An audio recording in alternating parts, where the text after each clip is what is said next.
Hello students, आज हम प्रसिद्ध समाजशास्त्री श्री इमानुएल दुर्खिम द्वारा दिए हुए यांत्रिक एकता एवं सावयवी एकता को पढ़ने वाले हैं। आज हम दुर्खिम की यांत्रिक एकता देखेंगे।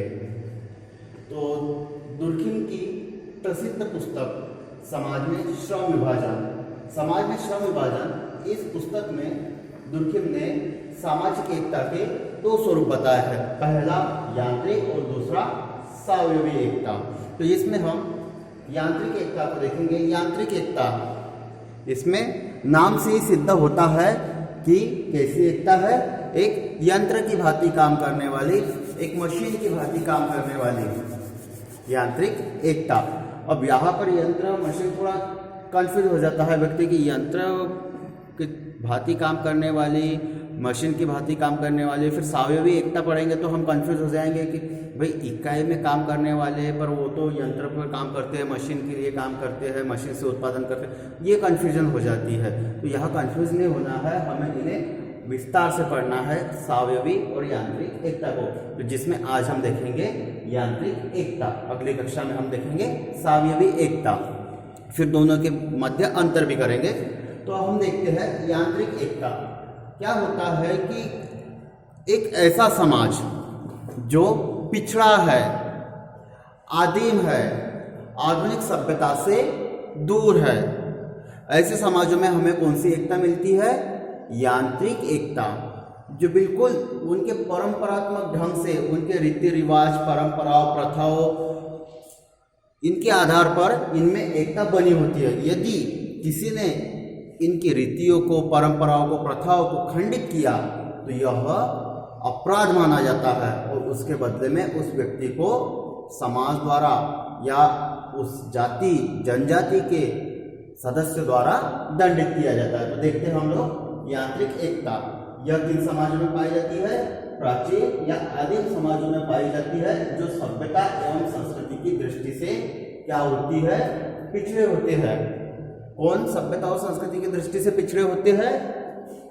आदिम जन, ठीक है, या प्राचीन जन, ठीक, जो सभ्यता से पिछड़े होते हैं। इन समाजों का आकार छोटा होता है, ये बड़े आकार के नहीं होते, इनका आकार छोटा होता है।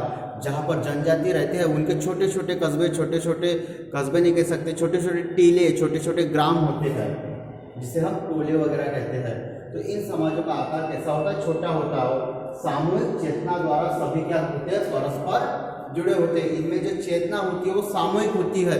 ये एक दूसरे के हिस्से, अपने हित को जोड़ते हैं, एक दूसरे को महत्व देते हैं। परंतु वास्तविक अगर हम वर्तमान में या आधुनिक समाज में देखें तो एक दूसरे को हम महत्व देते हैं क्या? नहीं, सिर्फ स्वयं को महत्व देते हैं, अपनी आवश्यकताओं को महत्व देते हैं। परंतु यहाँ पर क्या है? यांत्रिक एकता में आदिम समाज से संबंधित है ये। यहाँ पर क्या होती है? सामूहिक चेतना होती है। सभी की जो विवेक होगा, सभी की जो चेतना होगी वह सम्मिलित होगी, अर्थात सामूहिक होगी। सामूहिक चेतना को बनाए रखना इनका दायित्व होता है, इनकी क्या होती है? जिम्मेदारी होती है। और यदि कोई सामूहिक चेतना को क्या पहुंचाता है? क्षति पहुंचाता है, तो वह क्या माना जाता है? अपराध माना जाता है, ठीक है। और अपराध के अनुसार उसे दंड दिया जाता है। अब ये सामूहिक चेतना, ठीक है, अब ये सामूहिक चेतना के माध्यम से क्या हो रहा है भाई? परंपरा, धर्म, जनमत, इसका नियंत्रण हो रहा है। ये जो सामूहिक चेतना पर इनका नियंत्रण हो रहा है। परंपरा, धर्म, जनमत, किनकी परंपरा? आदिम या प्राचीन समाज की परंपरा, और आदिम प्राचीन समाज का धर्म, उनका जनमत, इनका क्या होता है? नियंत्रण होता है। इनके द्वारा जनमत, धर्म, परंपरा द्वारा क्या होता है? नियंत्रण होता है। कौन सा नियंत्रण? आदिम समाजों पर। किस एकता के तहत? यांत्रिक एकता के तहत। और यहाँ क्या हो जाता है कि व्यक्ति फिर क्या कर लेता है? जब परंपरा, धर्म और जनमत की बात आ जाती है तो व्यक्ति किस पर अधिक महत्व देता है? इन्हीं चीजों पर महत्व देता है। तो व्यक्ति क्या कर लेता है? बिल्कुल अपनी आंखें बंद करके, आंखें मूंद करके विश्वास कर लेता है, ठीक है, आंखें मूंद करके उसका पालन करता है। और व्यक्ति का जो व्यक्तित्व होता है, अर्थात व्यक्ति स्वयं को अधिक महत्व नहीं देता, वो किसको महत्व देता है? अपने समूह को महत्व देता है। अर्थात क्या हो जाता है कि व्यक्ति का व्यक्तित्व टोटली या पूर्णतः उस समूह में घुल मिल जाता है और वह समूह के साथ एक यंत्र की तरह सोचता है, कार्य करता है। ठीक है, वह क्या कर लेता है? समूह के साथ स्वयं को एक यंत्र के जैसे सोचने लग जाता है और कार्य करने लग जाता है। और इसी एकता को हम क्या कहते हैं? यांत्रिक एकता। ठीक है, समूह क्या बन जाता है? एक यंत्र बन जाता है। समूह के सभी सदस्य मिलकर एक यंत्र बन जाते हैं और इसी एकता को हम क्या बोलते हैं? यांत्रिक एकता। अब जो प्रोफेसर दुर्खिम है, इन्होंने क्या कहा है कि जो यांत्रिक एकता है, ठीक है, प्रोफेसर दुर्खिम ने यांत्रिक एकता को दमनकारी कानून कहा है। ठीक है, दमनकारी कानून, या फिर इन्होंने यांत्रिक एकता और दमनकारी कानून को परस्पर एक दूसरे से या परस्पर संबंधित कहा है। दोनों एक दूसरे से संबंधित है। क्या? यांत्रिक एकता और दमनकारी कानून, क्योंकि इसमें दमन हो रहा है। दमन कैसे? यदि कोई सामूहिक चेतना को क्षति पहुंचाता है तो उसे दंड दिया जाता है, उसका दमन किया जाता है। अब हम देखते हैं यांत्रिक एकता की विशेषताएं। तो इसकी जो विशेषता है उसमें सर्वप्रथम यह कहाँ पाई जाती है? प्राचीन एवं सरल समाजों में पाई जाती है। क्या पाई जाती है? यांत्रिक एकता। जो समाज प्राचीन है, आदिम है, प्राचीन है, तो कैसे है? वे स्वभाव में सरल है। ऐसे समाजों में क्या पाई जाती है? यांत्रिक एकता पाई जाती है। उसके पश्चात ऐसे समाजों में दमनकारी कानूनों की प्रधानता होती है। अब ये क्या होता है कि यहाँ पर यांत्रिक एकता है, सामूहिक चेतना को महत्व दिया जाता है और किसी ने नुकसान पहुंचा दिया जाने अनजाने में सामूहिक चेतना को, तो क्या किया जाएगा भाई? उस व्यक्ति का दमन किया जाएगा, उसे दंड दिया जाएगा और कठोर से कठोर दंड दिया जाएगा, ताकि वो तो क्या उसके बाद कोई दूसरा भी सामूहिक चेतना को क्षति ना पहुंचाए। फिर उसके पश्चात यांत्रिक एकता का जो आधार है वह समाज में व्याप्त समानता है। समाज में व्याप्त समानता, कौन सी समानता? विचारों की समानता, विश्वासों की समानता, व्यवहार की समानता और जीवन शैली की समानता। अर्थात सभी का जो जीवन स्तर है, जीवन शैली है, वह कैसी है? एक जैसी है। सभी के विचार एक जैसे, विश्वास एक जैसे, सभी का व्यवहार एक जैसा, ये समानता है। ठीक है, फिर उसके पश्चात जन्म शक्ति की अधिकता। अब यहाँ पर जो भी होगा वह एक व्यक्ति निश्चित नहीं करेगा, संपूर्ण समूह निश्चित करेगा। और जनमत जिस पक्ष में अधिक होगा उस पक्ष को अधिक महत्व दिया जाएगा, उस बात को अधिक महत्व दिया जाएगा, जिसे हम कहते हैं जनमत शक्ति की अधिकता।